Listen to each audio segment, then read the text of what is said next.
Good afternoon, everyone. My name is Pan, and I am a senior researcher at Computational Biology Group, Microsoft Research Asia.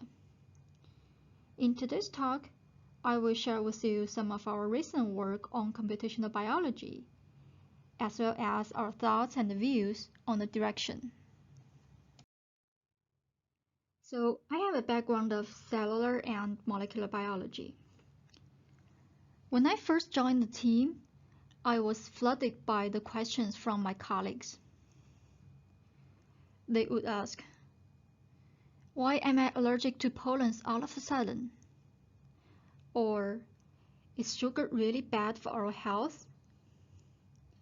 And someone would say, it is so magic to see my little kid growing up into an adult like me. And even, I heard that the genomes between human and gorillas are really similar. How come we became human and they became gorillas? Don't get me wrong, I really enjoy the curiosities of my colleagues, and this is one reason I like Microsoft research. But to be honest, for many of these questions, my answer was, I don't know, or I'm not sure.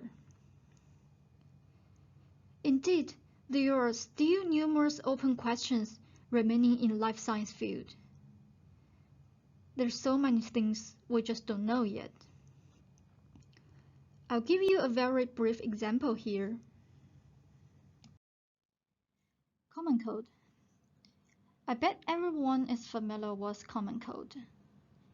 It is one of the most frequent infectious diseases in humans. We now know that the disease is a virus infection, mostly happening in our upper respiratory tract, such as upper lung.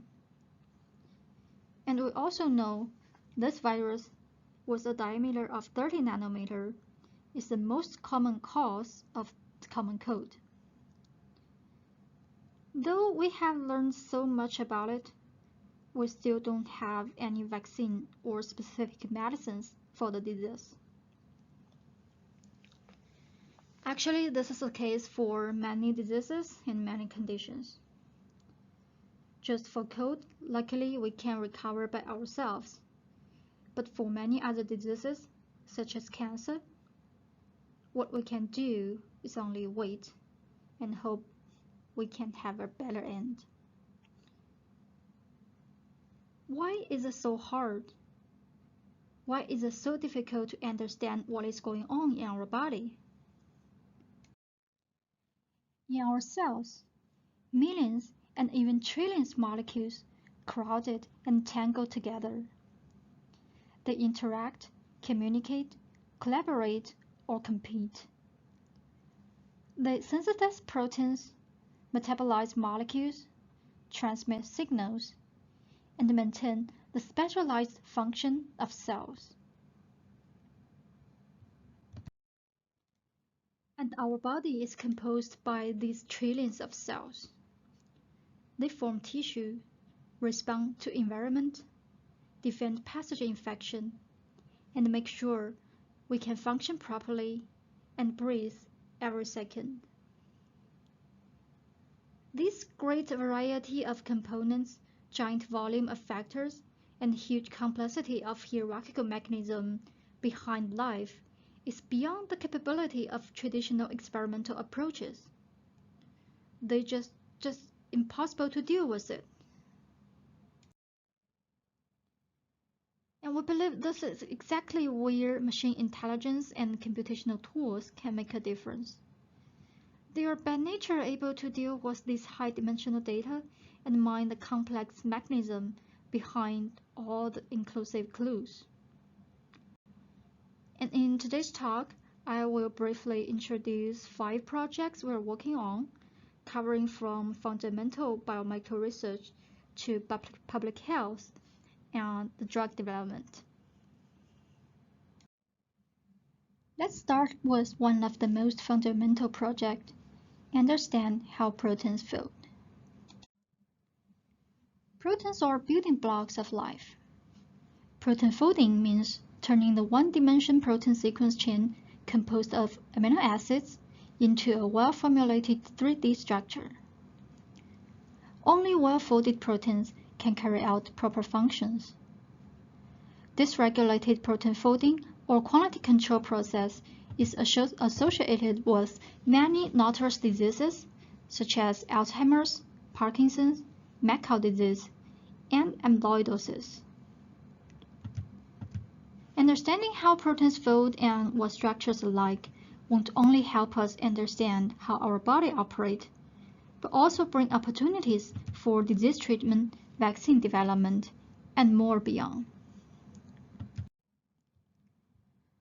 For example, soon after the outbreak of COVID-19 pandemic, scientists all over the world was able to collaborate and crack the structural secrets of SARS-CoV-2 rapidly.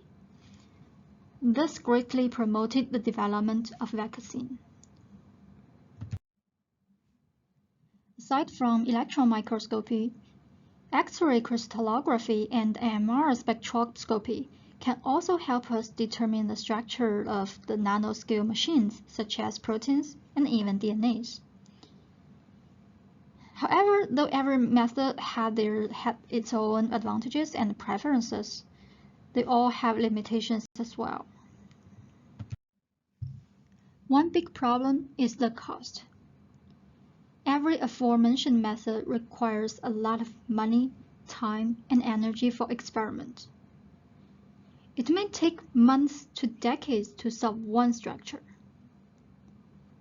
However, the speed is far behind what we need to process the proteins we have known today. In the protein data bank, we now have 100,000 known structures. Fairly speaking, this is a great number. But the unique protein 1D sequences we have is 1,000 times larger, 271 millions. If we think a step further, protein design. For a regular protein with 100 amino acids, we will have a protein space of 20 to the 100 times, or 10 to the 130th times. Thus, people are eager to find a way to replace the experimental approaches and help us learn the folding and the structure of proteins faster and easier. For example, approaches with machine learning. Understanding and simulating the protein folding process with computers has been an important challenge for computational biology since the late 1960s. Over the past half-century, we have made a tremendous progress on this topic. So most of you must have heard about AlphaFold2, a deep learning-based method for protein folding prediction accomplished by DeepMind. It almost reached experimental accuracy. But apparently, there is still room to improve. So how can we further improve the performance of protein folding prediction algorithm? One key for predicting protein structure is inferring the distance matrices between amino acids of the protein. Dr. Taylor, division head of mathematical biology department at the National Institute for Medical Research, United Kingdom, once said that protein conformation can be determined from distance matrices by distance geometry methods. This is not difficult to understand. Once we have a complete adjacent matrix among every single pair of nodes on a graph, we can reconstruct their topological positioning relatively straightforward. This is also the principle everyone used for protein structure prediction now. So, how to obtain this distance matrix? A common way is to use multiple sequence alignment and co-evolution analysis. It is widely acknowledged that amino acids close to each other are more likely to evolve together. Based on this assumption, we can infer the distances between pairs of amino acids or we call it pairs of residues, with their 1D sequences, which can leverage the huge amount of information from proteins without known structures, as we mentioned earlier.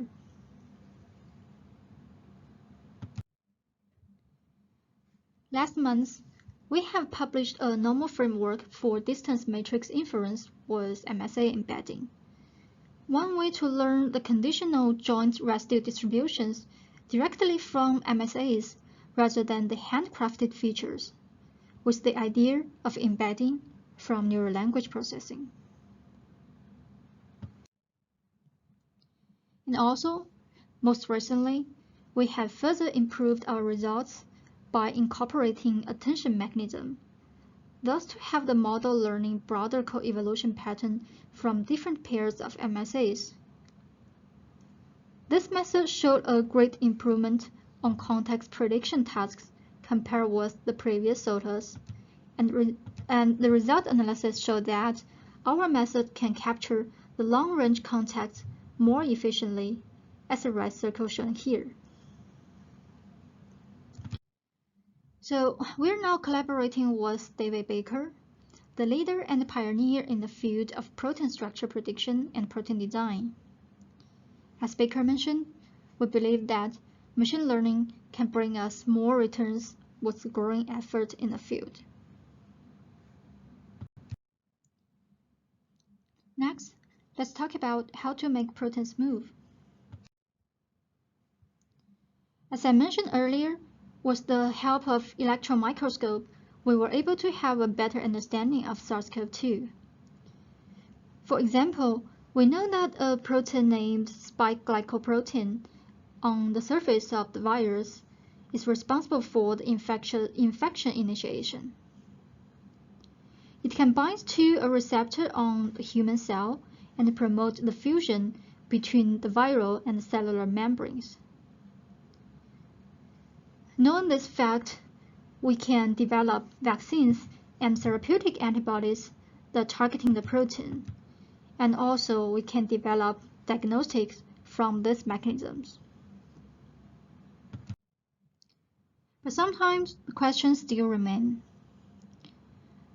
For example, with the high-resolution structural result, we now know that the spike protein of the SARS-CoV-2 have 3 domains. The bottom gray one is responsible for connecting to other regions, and the red part is responsible for binding to the cellular receptor ACE2, or the host receptor. And also there's a domain named NTD. NTD stands for N-terminus domain, and its function is still not well understood. A study showed that actually, if we target NTD with a monoclonal antibody, the virus infectious ability has been blocked. This means that NTD is also a targeting or a promising target for therapeutic antibodies against COVID-19. But what exactly is its role during the virus infection? Can it be an efficient alternative drug target? Sometimes these questions are hard to answer because proteins, like all other molecules, are dynamic in our body. They oscillate, interact with each other, and move around. And all these activities has a time scale between 1 picosecond to 1 microsecond, like in a snap. So it is very hard to capture this transition conformation of molecules with static methods such as X-ray or electron microscopy.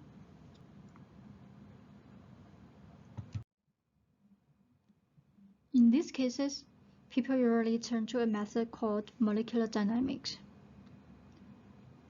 Molecular dynamics simulates the atom movement in a protein or other molecular system by approximation of the known physics of the real environment. It can be seen as a virtual microscope with very high temporal and spatial resolution. And on the right, we can see an experiment of pulling a small protein in an environment of the water molecules. But this method also faces a lot of obstacles and challenges.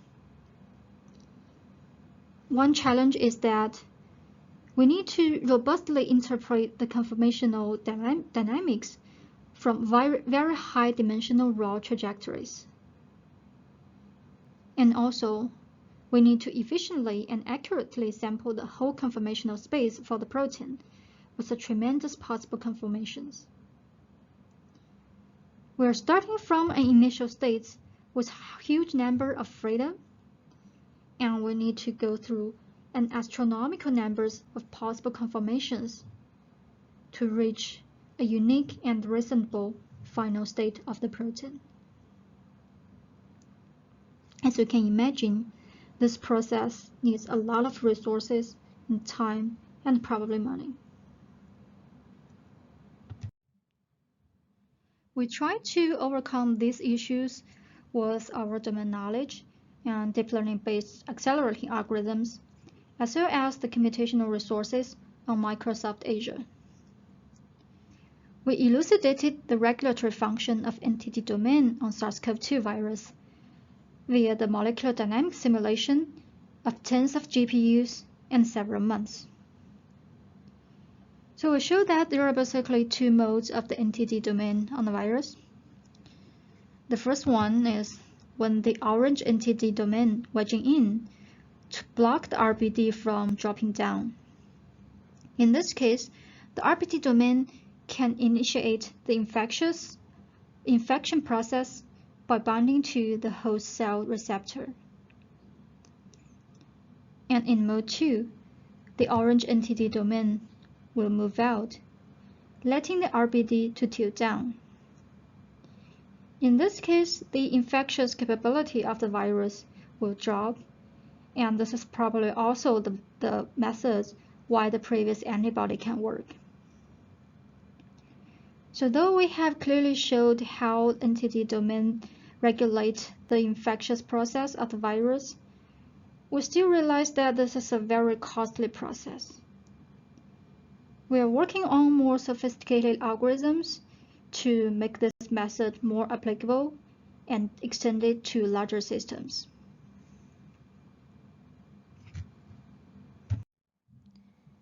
Next, let's talk about our immune system. Immune system composes of numerous proteins, cells, and other signaling molecules. It helps us defend pathogens and protect our health. But immune system is also one of the most complicated systems in our body.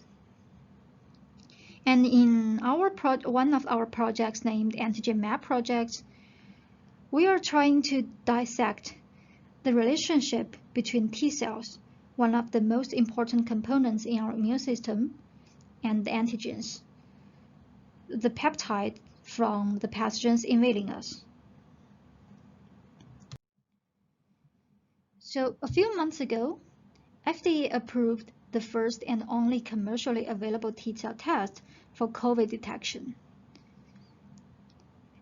This test, named T-Detect, is a joint effort of Adaptive Biotechnologies in Seattle and Microsoft. Microsoft was also awarded World-Changing Company of the Year by Fast Company because of the contribution to the T-Detect product. So what is T-Detect? I believe everyone is pretty familiar with PCR diagnostic for COVID-19 nowadays. PCR test is cheap, fast, and very efficient. However, it can only detect active infection of the virus. To trace the infectious history, most of the time we were using the antibody test to check if one has the antibody against COVID-19 virus. But it doesn't always work. So someone may not produce antibodies at all, or has an antibody level below the detection threshold. This is where T-cell detection can play a role. So T-cell activation happens before antibody production in our immune system inside our bodies. The T-detect based on T-cell reaction has shown a very strong performance in sensitivity and specificity during the test. For example, in one study, we tested the sensitivity of different test methods on COVID-infected patients after 5 months after PCR diagnosis. T-detect gave 95% sensitivity during the study, while the leading antibody tests have a performance on sensitivity of 52 to 71%, a great drop compared to the earlier detection. This shows a very robust performance of T-detect on COVID-19 test. Why T-detect can be so efficient and accurate? Actually, the principle of T-detect is really simple. To start with, we will collect blood samples from patients and then isolate T cells and subject them to Immunoseq, a sequencing technology to analyze all T cell amino acid sequence. With Immunoseq, we will generate a T cell repertoire of an individual. This is a huge repertoire consisting of maybe 1 million entries information from our T cells.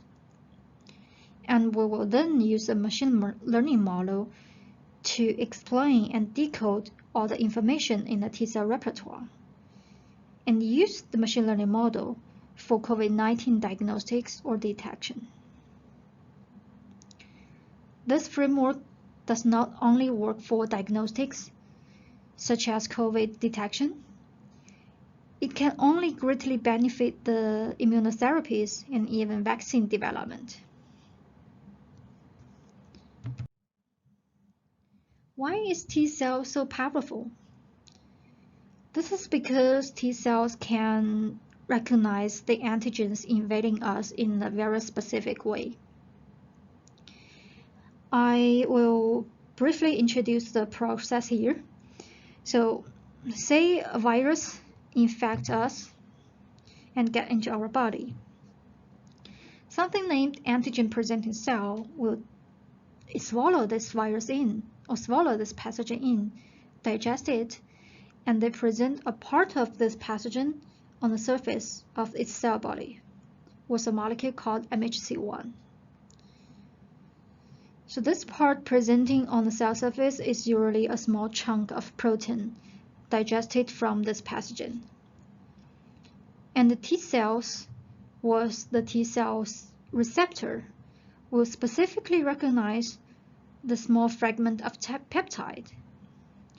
As shown in the picture here, the TCR, once specifically recognized the antigen peptide, it will be activated. It will undergo a very large-scale expansion, generate a lot of T cells to fight against the pathogens, to alarm other parts of the immune system, and protect our body. The expanded group will stay in our body for a very long time as a pretty efficient way for us to trace our infectious history. But though the process sounds pretty clear, it is a very challenging problem to tackle. Because every step I just mentioned is related to tons of molecules, and proteins, and cells. So one disease, because they have a very large protein space, they have many proteins in them, can be associated with many candidate antigens. And some of these antigens can be recognized by the T cells in our body specifically and induce our immune response. But in one person repertoire I just mentioned, there might be over 1 million T cells.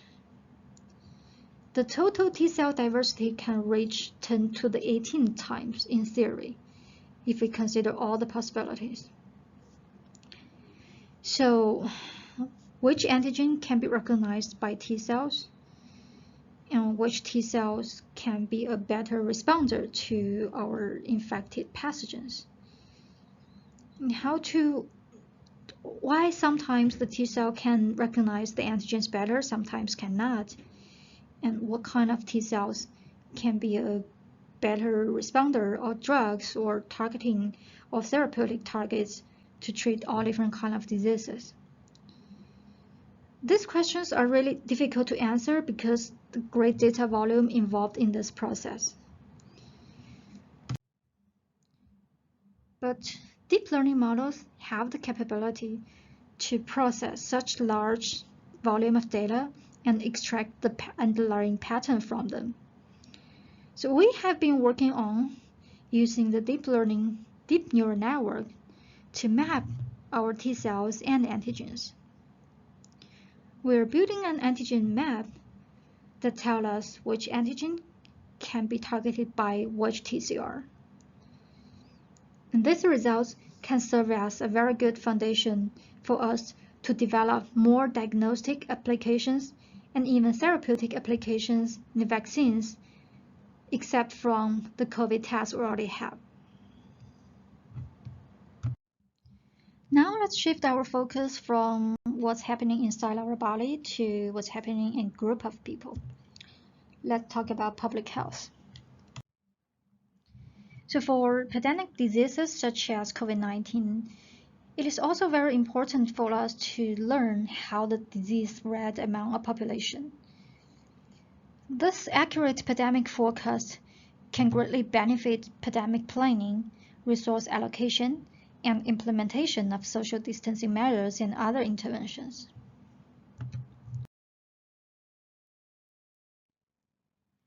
Since pandemic, CDC has been collaborating with over 50 international research groups for a more accurate COVID-19 forecast.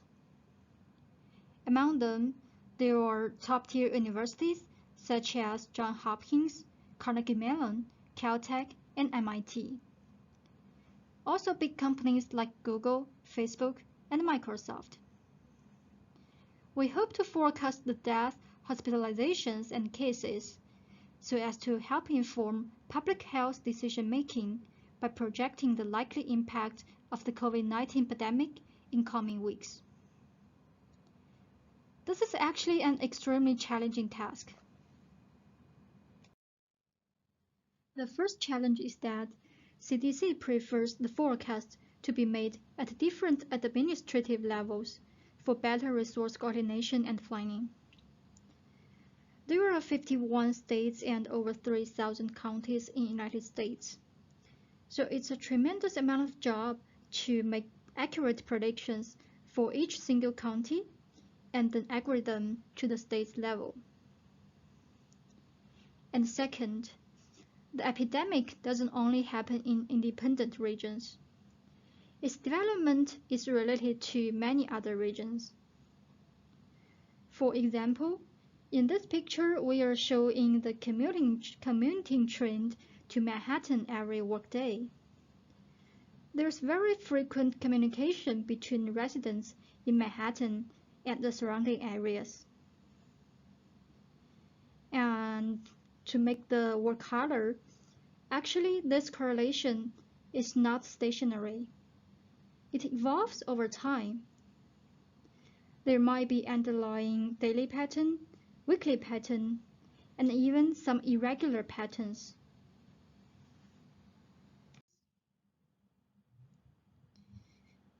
To tackle all these challenges, we have developed a hierarchical spatial-temporal model for COVID-19 trend forecasting. I'm not going to introduce the details here, but just highlight some main points.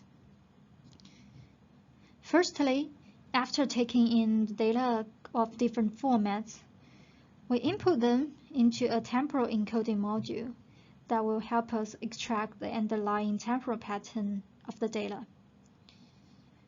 And afterwards, we will use graph attention models to capture the region connections as well as the relationship between the county and its states. We also incorporated traditional models such as SEER model as a regularizer to add interpretability of our model and to regularize the performance of the other two modules. And finally, we also incorporated hospitalization information as well as the interventions carried out by different regions to increase the accuracy of our model. The results show that our model is the most robust and accurate one among all participants. So on these figures, we can see three color bars. The orange one shows the error for the 1 week prediction, and the blue one shows the error for the 2 week prediction. And the purple one is the error for the prediction for the next 3 weeks. As we can tell from the results, our model has the smallest estimate error compared to all other ones. And it is even better than ensemble one, in which the ensemble weight is chosen by hand each week. So actually, this framework does not only work for epidemic diseases such as COVID-19. It can only work for chronic diseases because they share many challenges in common. For example, the diverse information schema will have temporal data, time series data, sporadic events, as well as noise such as confounding factors. And very often, the data comes with very low quality. They can be incomplete, inaccurate, and inconsistent. There are also very complex temporal and spatial dependency among the data for us to mine. And we have organized what we have learned from the COVID-19 trend forecast task into a unified framework that can be applied to not only epidemic diseases, but chronic disease as well. So we've been applying this framework to type 1 diabetes risk prediction as well as ICU patients monitoring. And we hope it could not only benefit the disease forecast, but also the management of chronic disease as well as the ICU or in the hospital.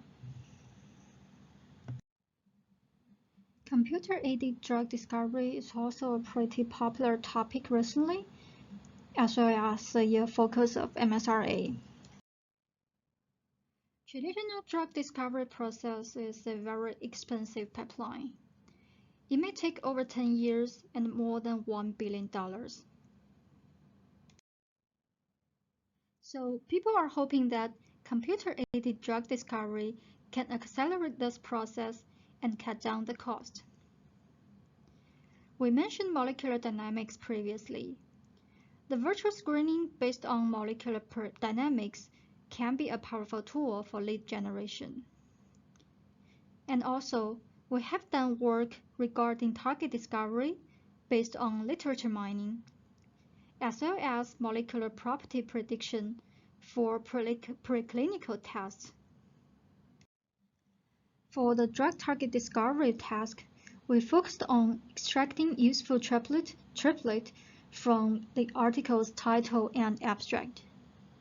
For example, from the article mentioned here, our machine learning approaches models will tell us the drug we cared about, rosuvastatin, and the target, as well as the relationship between them, its inhibition. This is an extremely difficult task because compared with the tremendous amount of paper published every year, we have very limited label data for the machine to study. And in these corpses, there are a lot of redundant information. For example, there are mentioned 4 statins here in one sentence, but the last one is only one that matters. With the data acquired from PubMed, DrugBank, and NTD, we built a comprehensive method on top of the PubMed BERT released by Microsoft. So the generative modeling method we used greatly improved the drug target mining performance by 107% compared with the extractive baselines and the SOTAS in the field.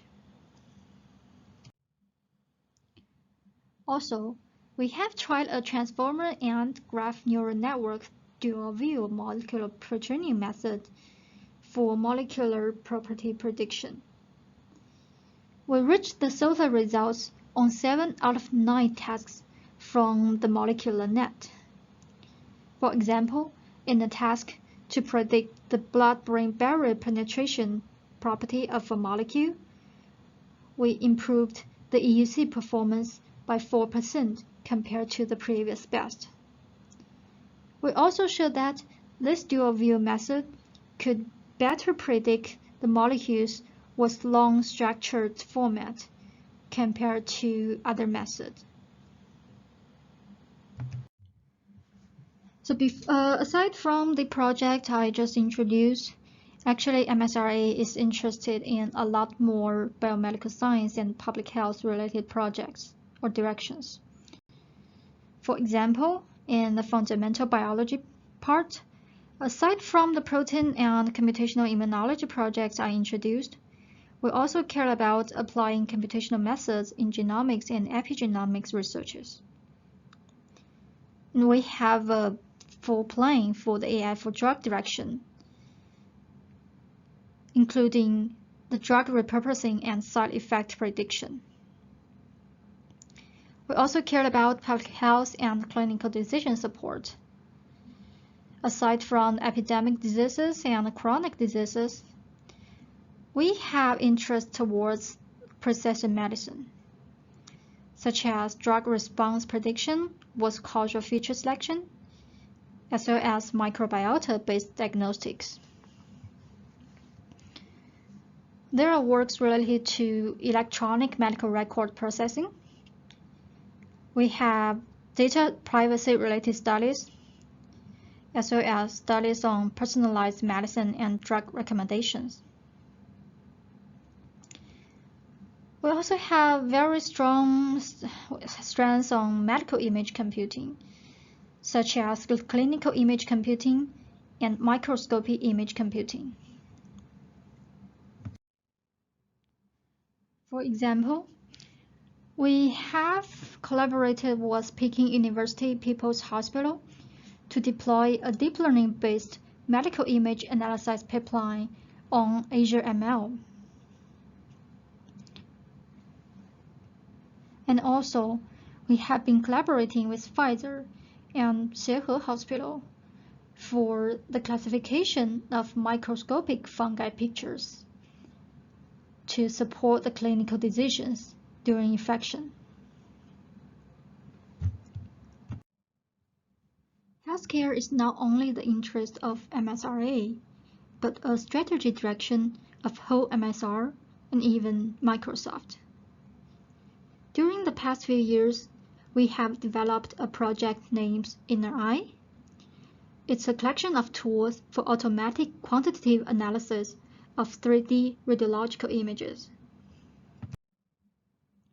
And Project Premonition to detect the pathogens before the disease outbreaks. And Project Emma, a wearable device created to help the patients diagnosed with Parkinson's diseases, as well as eye-controlled wheelchair for patients who are not able to move via the joysticks. And we have Healthcare Next, a new initiative that integrates research and health technology product development to promote the application of artificial intelligence in healthcare field. All this exceptional work are done by MSR sister labs across the world. One advantage of MSRA is the close collaboration with these sister labs. We've been actively working together to deliver world-class research. And meanwhile, we have established connections and partnerships with top healthcare companies and research institutes worldwide. Healthcare is not something one-shot, but a long-term plan and a dedicated direction we are pursuing. That is why we are tilting healthcare direction in MSRA fellowship. For those of you who are not familiar with MSRA fellowship, let me give a very quick introduction. MSRA fellowship program aims to empower and encourage PhD students in the Asia-Pacific region to realize their potential in computer science-related research. It was launched in 1999 in China and has been the fellowship with the highest reputation Asia-wide in computer science field. Over the past 20 years, the fellowship has been awarded to more than 400 recipients. Many of them have become faculties in top universities or industrial labs. The fellowship offers a rich amount of scholarship, as well as the opportunity for internship at MSRA. Also, it provides lifelong support to the fellowship recipient on their career development. Realizing the importance of applying computational approaches in science. Since last year, MSRA Fellowship initiated a brand new track, Computational Science. In this track, we cared about contributions made to traditional science field with computational innovations, including biomedical science and public health we talked about today, as well as material science, physics, ecology, and environmental science. The application deadline for this year is June the 30th. If interested, you still have plenty of time to submit an application. Or if you are still in earlier years of your PhD, you can pay attention to our future program. Because as I mentioned, computational science will be our long-term plan. Founded for 20 years, MSRA now has over 7,000 alumni spreading worldwide and making world-class impact. Inside MSRA, we now still have a lot more exciting ideas to explore and more breakthroughs to make. Today, I briefly touched what we have been working on, but there are still many interesting questions waiting for us. I sincerely hope to see you joining us by leveraging computing in biomedical science and public health to extend the boundary of knowledge and to change the world together with us. Thank you.